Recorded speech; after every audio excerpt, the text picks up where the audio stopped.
Hello dear friends, welcome to once again our YouTube channel Connected Students. My dear friends, today we will learn and teach chapter climate. My dear friends, I have taught previously some important points of the climate. How many types of climate? What is climate? What is climate? What is weather? What is factor of climate?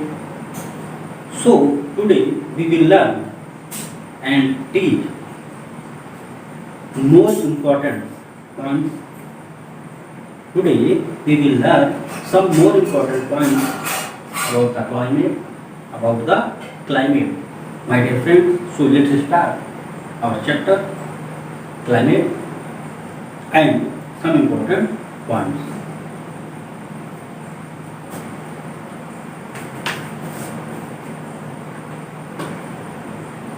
Chapter 4 climate. Dear friends, I have taught what is climate. Climate is the weathering condition change in the long term, and weather is a short term condition जो दिन ब दिन यानी everyday change होता है, but climate long term में change होता है। बात समझा नहीं? तो मैंने फैक्टर्स आपको मैंने बता दिया, आई हैव टॉट फैक्टर्स है ना about the climate. This factors means first latitude, second altitude,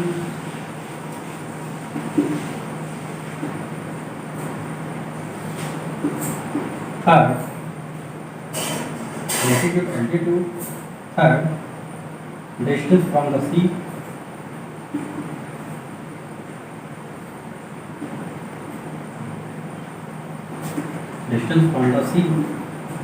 fourth pressure and wind system, fifth हो गया आपका ओशियन करंट,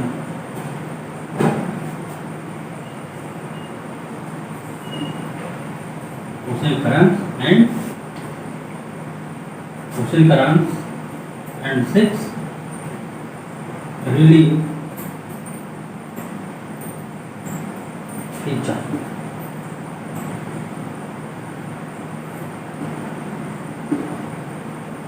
Okay,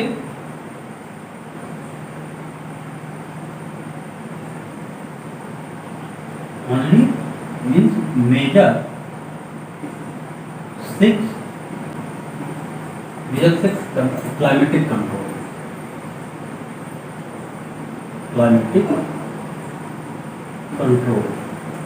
बात समझा रही है? Means latitude, altitude, distance from the sea, pressure and wind system, ocean current and relief feature. ये आपके कुछ पॉइंट्स हो गए। मीन्स सिक्स मेजर क्या हो गया आपकी ये क्लाइमेटिक कंट्रोल, यानी ये क्लाइमेट को कंट्रोल करते हैं। जैसे किसी भी चीज़ को कंट्रोल करने के लिए एक क्या नाम है आपका सिस्टम होता है। हर थिंग को इस समय, चाहे वो नेचुरल थिंग हो, आर्टिफिशियल हो, रोबोटिक हो, नॉन रोबोटिक हो, मटेरियल हो, नॉन मटेरियल हो, कैसे भी कोई भी थिंग्स हो उसको कंट्रोल करना पड़ता है, ये कंट्रोल किया जाता है। तो वैसे ही आपका जो ये क्लाइमेट है इसको भी कंट्रोल किया जाता है। कैसे? मतलब मीन्स ये नेचुरली कंट्रोल होता है, कोई इसमें कोई मैन मेड या आर्टिफिशियल इसको कंट्रोल नहीं किया जाता।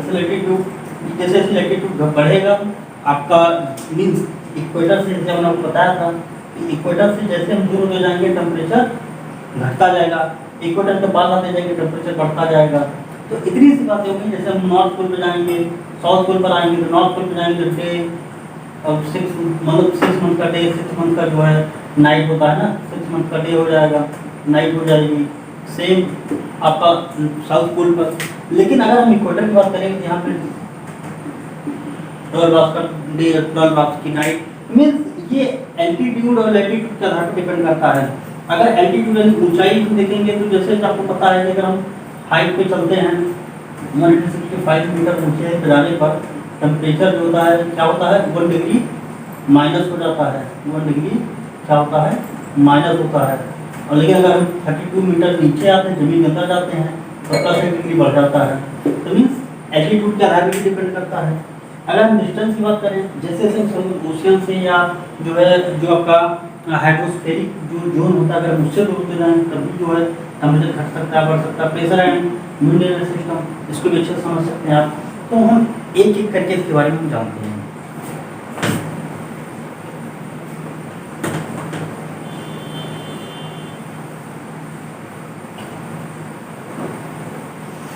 अब हम बात करते हैं बेटा फीचर अफेक्टिंग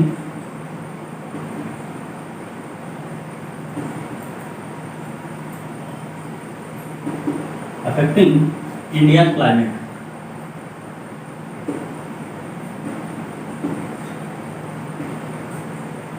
अब जितने फैक्टर मैंने अभी आपको बताए, 6 मैंने आपको मेजर क्लाइमेटिक कंट्रोल जो आपके फैक्टर्स हैं मैंने उसको बताया। अब हम उसको इंडिया के संदर्भ में बात करते हैं, भारत के संदर्भ में ये सारे फैक्टर भारत की क्लाइमेट को या भारत के वेदर कंडीशन को कैसे प्रभावित करते हैं।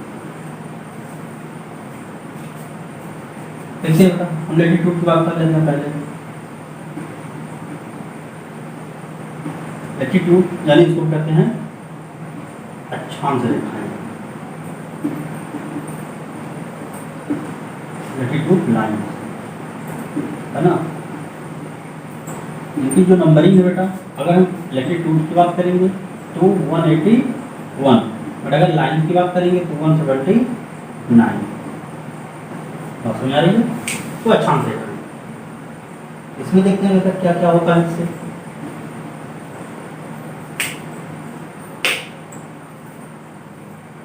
देखिए बेटा, अगर हम लैटिट्यूड्स की बात करें तो जो ये लैटिट्यूड लाइन्स हैं, ऐसे मान लीजिए ये इंडिया है, ये आपका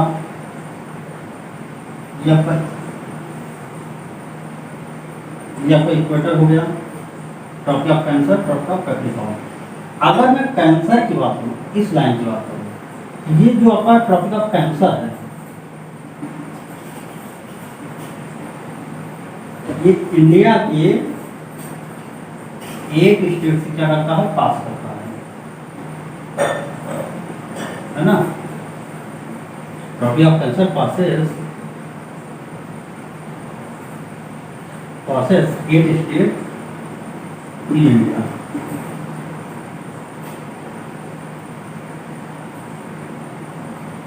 कौन कौन से स्टेट होगा देख लेते हैं हम। याद करने का तरीका मैंने आपको बताया था, ट्रिक देखिए।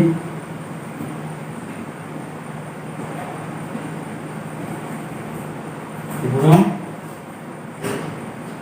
छद्म पत्री, पत्री है ना। देखते हैं गुरम से हम यहाँ लिख सकते हैं, गुरम ऐसा देखते हैं, गुरम छद्म पत्री, गुजरात, राजस्थान, मध्य प्रदेश, छत्तीसगढ़ है ना, झारखंड, पश्चिम बंगाल,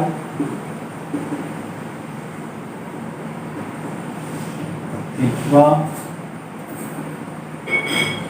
मिजोरम। ये हो गया आपको गुजरात, राजस्थान, मध्य प्रदेश, छत्तीसगढ़, झारखंड, पश्चिम बंगाल, त्रिपुरा और मिजोरम।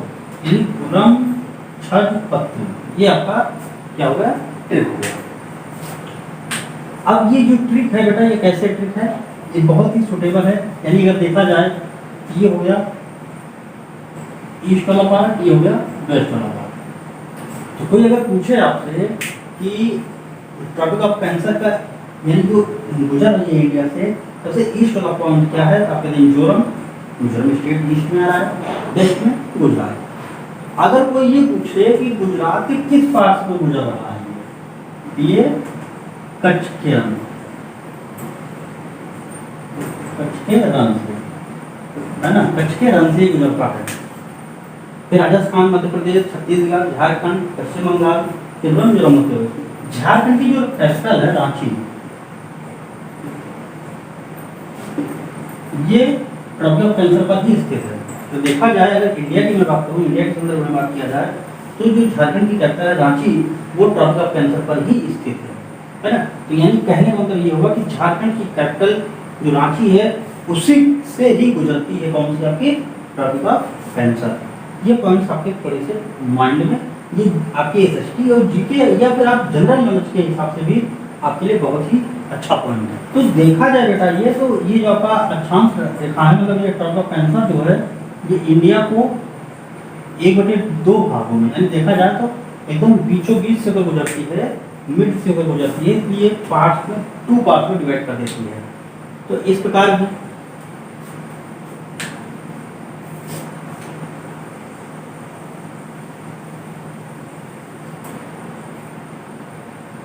तो इस प्रकार भी जो है आप कह सकते हैं कि जो आपका ट्रॉपिक ऑफ कैंसर है, ये इंडिया को डिवाइड इन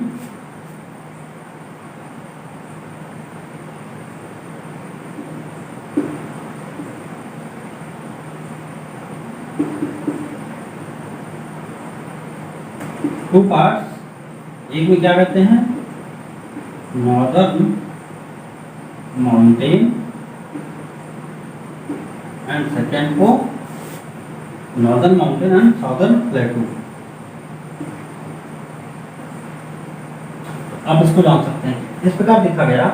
अब जो नॉर्दर्न माउंटेन वाला इलाका होगा कैसा होगा, ये कोल्ड होगा। अब जो साउदर्न प्लेटू वाला पार्ट होगा, ये क्या होगा, हॉट होगा। क्यों? अब देखिए, इसी पे एल्टीट्यूड काम करेगा। एल्टीट्यूड काम करने का मतलब समझ रहा है आपको, मैंने आपको बताया था अभी। चलिए हम एल्टीट्यूड की बात कर लेते हैं इसी में।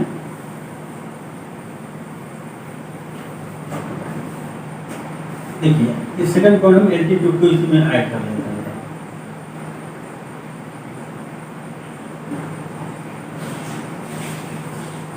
देखिए, मैंने आपको बताया कि ये इक्वेटर है। हम जैसे जैसे पोल से इक्वेटर तरफ आएंगे, टेम्परेचर क्या होगा, बढ़ेगा। लेकिन अगर हम इक्वेटर से पोल्स तरफ से इक्वेटर जब हम पोल्स की तरफ चलेंगे तो टेम्परेचर घटेगा। अगर हम पोल से इक्वेटर तरफ आ रहे हैं, अगर हम कहें पोल टू इक्वेटर, टेम्परेचर क्या हो रहा है, प्लस बन रहा है। बट अगर हम कहें इक्वेटर टू पोल, क्या होगा, टेम्परेचर माइनस। समझ आइए, यानी अगर हम इक्वेटर तरफ बढ़ेंगे तो टेम्परेचर बढ़ेगा, इक्वेटर से दूर जाएंगे तो टेम्परेचर घटेगा। यानी एल्टीट्यूड की बात हो रही है। तो अब आप सोचिए, जब आप की बात डिवाइड हो गया, यानी इक्वेटर की तरफ अगर हम आएंगे तो ये ट्रॉपिक ऑफ कैंसर ही है। अब ट्रॉपिक ऑफ कैंसर जो है वो इंडिया के 2 भागों में बांट दे रहा है, ठीक है। अब नीचे यानी इक्वेटर की तरफ बढ़ रहे हैं हम इक्वेटर की तरफ ही तो बढ़ेंगे। जब इक्वेटर की तरफ हम बढ़ेंगे धीरे धीरे, तो क्या होगा, टेम्परेचर बढ़ेगा कि घटेगा, टेम्परेचर ऑटोमेटिक क्या होगा, बढ़ेगा। भाई यही तो है। अगर इंडिया का यहाँ पे है, इंडिया का विस्तार ऐसे, अब ये इंडिया का पार्ट जो है हाफ हाफ करता है, एकदम आधा आधा बांट देता है। तो अगर हम इक्वेटर से, यानी ये ट्रॉपिक ऑफ कैंसर है, अगर हम इससे नीचे उतरेंगे तो हम इक्वेटर पर बढ़ेंगे तो टेम्परेचर बढ़ेगा। तो यही रीजन है कि भारत के जो नॉर्दर्न माउंटेन वाले इलाके हैं, यहाँ पर क्या होता है, मौसम ठंडा होता है, बहुत कोल्ड होता है। यहाँ तक कि लद्दाख वाला इलाका, लेह वाला इलाका क्या कहलाता है, कोल्ड डेजर्ट, ठीक है। लेकिन अगर हम इक्वेटर की तरफ बढ़ रहे हैं, यानी ट्रॉपिक ऑफ कैंसर से नीचे उतर रहे हैं अगर हम, है ना, ट्रॉपिक ऑफ कैंसर से अगर नीचे उतर रहे हैं तो टेम्परेचर बढ़ता जाएगा। और जैसे जैसे टेम्परेचर बढ़ेगा तो एल्टीट्यूड के हिसाब से देखा जाए तो साउदर्न प्लेटू वाला पार्ट, भारत का जो साउदर्न प्लेटू वाला पार्ट है, वो काफ़ी हॉट होता है, बहुत ही गर्म होता है। तो आई थिंक मुझे लगता है कि आपको इतनी सी बात समझ में आ गई होगी कि एल्टीट्यूड और जो आपका लैटिट्यूड है, ये दोनों एक दूसरे को रिलेट करते हैं। और एक बात, जो नॉर्दर्न माउंटेन वाले पार्ट हैं,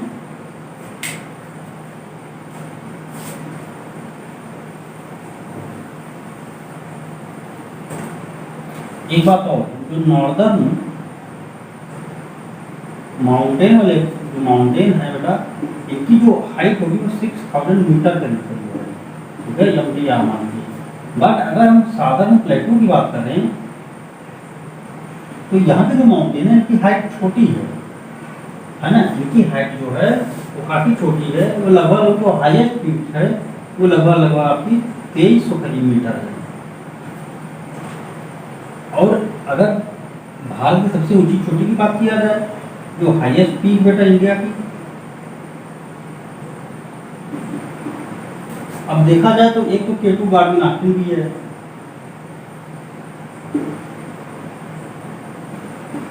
ना, लेकिन ये कहाँ पर है, पीओके में है।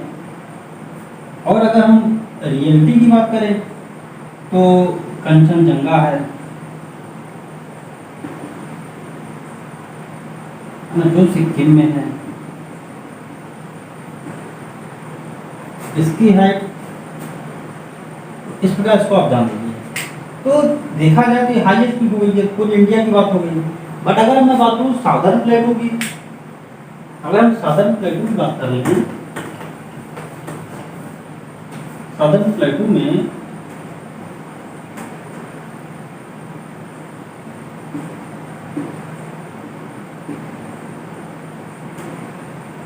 साउदर्न प्लेटू में सबसे हाईएस्ट पीक कौन सी होगी बेटा? देखिए दो हैं, एक अनाईमुडी भी है, एक गोंदा बेटा है ना। तो पहली हो जाती है अनाईमुडी, पहली है अनाईमुडी,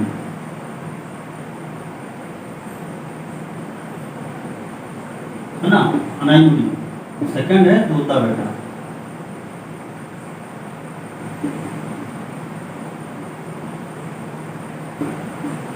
फर्स्ट है अनाईमुडी, अन्नामलाई में है ये, और दूसरा बेटा ये नीलगिरी पहाड़ियों के आसपास में है। तो ये आप थोड़ा सा जान लीजिए, ये हो गई एल्टीट्यूड, और मैंने आपको बताया लैटिट्यूड।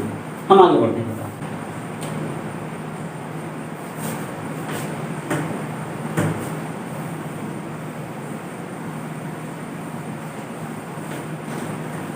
हम बात करते हैं प्रेशर एंड विंड की।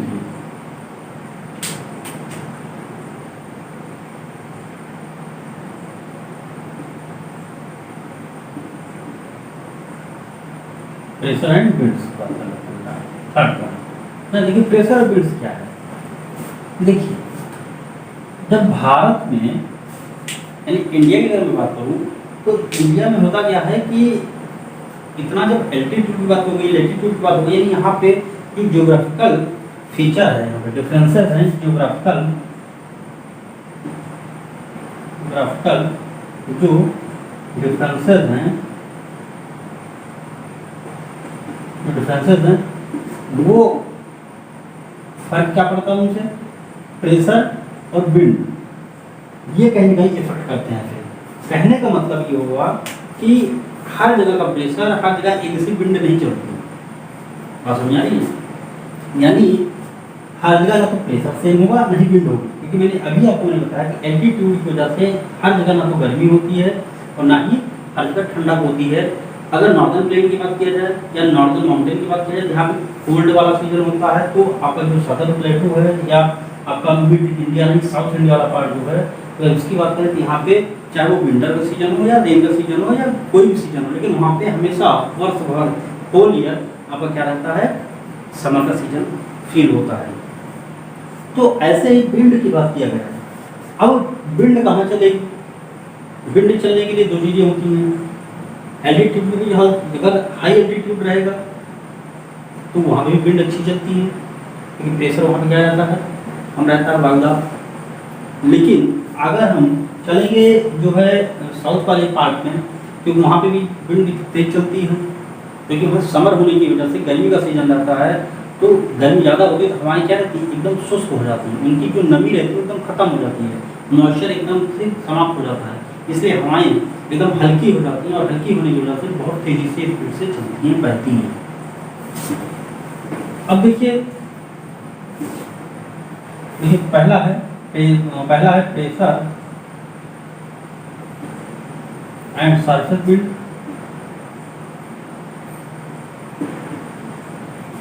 सेकंड की बात कर लेते हैं अपर एयर सर्कुलेशन एंड थर्ड की बात करते हैं बेटा हम western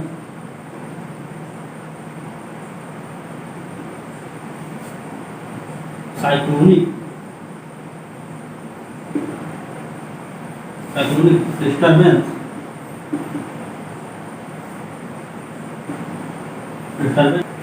and tropical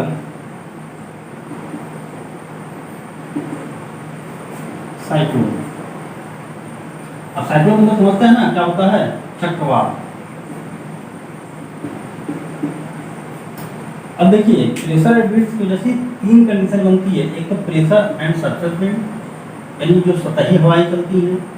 upper air circulation, यानी जो एटमॉस्फेयर होता है, इस पर अगर देखा जाए जो हाई एल्टीट्यूड के आसपास जो हवाएं चलती हैं, इनको हम अश्वरेखाएं या अक्षांश या अश्वक्षांश हवाएं भी कहा जाता है। और वेस्टर्न साइक्लोनिक डिस्टर्बेंस या ट्रॉपिकल। अब देखिए साइक्लोनिक है चक्रवातीय जो समस्याएं उत्पन्न होती है, जो चक्रवात की वजह से जो डिस्टर्बेंस पैदा होता है, उनको भी जो है कहीं ना कहीं हमारे क्लाइमेट को प्रभावित करते हैं, हमारे क्लाइमेट को वो अपने इफेक्ट डालते हैं। अब देखिए हवाएं जो होती हैं बेटा, कुछ तो हवाएं होती हैं सीजनल होती हैं, सीजनल हवाएं। हाँ, जैसे हमारे यहाँ समर सीजन में क्या चलती है, समर में लू चलती है, ये कैसी होती है? हॉट होती है ना। ऐसे ही कहीं कहीं अलग अलग कहीं चिनूक चलती है। कहाँ पे है? अमेरिका में, यूएसए। कहीं मिस्टल चलती है, कहीं हार्मटान चलती है, कहीं बिली चलती है, कहीं बिलीजार्ड चलती है। ये सब लोकल हवाएं होती हैं, ये सारी हवाएं लोकल होती हैं जो बहती हैं, जो ब्लो करती हैं और साथ ही साथ आपके जो क्लाइमेट है उसको प्रभावित भी करती हैं। तो बेटा मैंने आज आपको मैंने आपको 3 पार्ट्स पढ़ाए, लैटिट्यूड, एल्टीट्यूड और प्रेशर एंड विंड्स। ठीक है, अब हम नेक्स्ट टॉपिक पे यानी नेक्स्ट टर्म पे हम पढ़ेंगे अदर इसके जो फीचर बचे हुए थे, mean distance from the sea and बच्चों हम नेक्स्ट टर्म में पढ़ेंगे distance from the sea and ocean current and the relief. ठीक है, तब तक आप लोग घर पर रहिए, stay home, save life and chapter को अच्छे से रिवाइज करिए, क्योंकि आप लोगों का प्री बोर्ड है। अच्छे से आप लोग चैप्टर्स को पढ़िए, अच्छे से ध्यान दीजिए और नोट्स को कंप्लीट करिए और वीडियो को अंत तक जरूर देखें, क्योंकि अगर आप बीच में वीडियो कट कर देंगे, अगर आप बीच में वीडियो पूरी नहीं कंप्लीट करते हैं तो आपको प्रॉपर समझ में नहीं आएगा। अगर आपको कहीं कोई डाउट्स होते हैं, कहीं कोई आपको समस्या होती है, जो टॉपिक आपको समझ में नहीं आता है, तो आप पर्सनली हमसे चैट कर सकते हैं, अपनी समस्याओं को हमसे कोई इसको अपनी समस्याओं को सॉल्व कर सकते हैं। ओके बच्चों, बिल्कुल सॉल्व